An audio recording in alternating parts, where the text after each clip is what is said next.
a Republican-led attack on civil rights. Legislators in 43 states across the country have introduced bills making it harder to vote.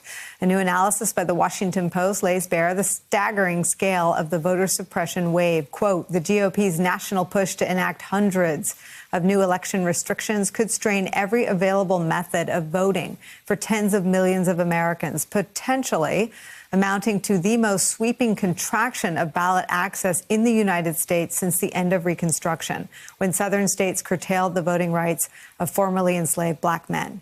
Joining our conversation, Jen Palmieri, former White House communications director under President Obama and former communications director for Hillary Clinton's 2016 campaign. Matthew Dowd still here. Jen, it strikes me that all of us who were part of covering the Trump era fell down on the job of fighting back aggressively enough against the lies.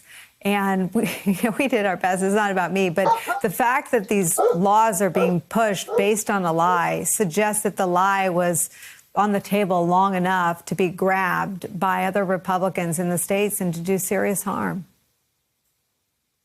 This is my big fear, right, is that January 6th was not the end of anything, right, but the beginning of a new era where Republicans feel empowered, emboldened by that day to undermine democracy to the point that that minority will rule, that we no longer have majority rule.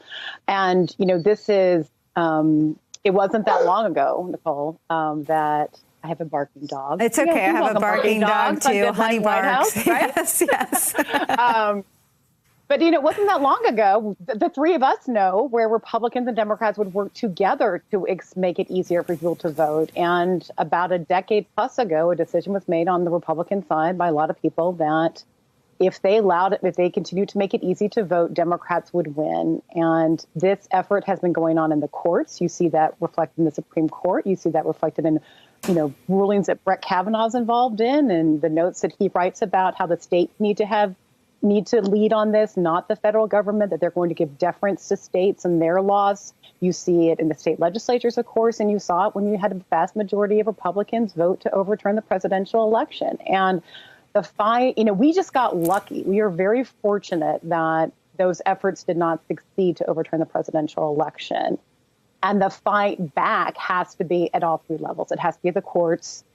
These state laws, they are going to pass. This is happening in real time. And so Democrats will have to do ballot propositions, do better voter turnout in 2022 to, you know, kind of work around these things, but eventually get to the point where you are passing federal legislation to restore these rights. But it is, I mean, this is what keeps me awake at night. It is this issue. I feel like we got lucky in 2020 and they could still win. They could still truly undermine just like the really fundamental tenets of the republic. Thank you. Thank you. Thank you. Thank you very much. Thank all of you out there. Thank you as always. Thanks to at home. Thanks for watching. Thank you so much for letting us into your homes during these extraordinary times.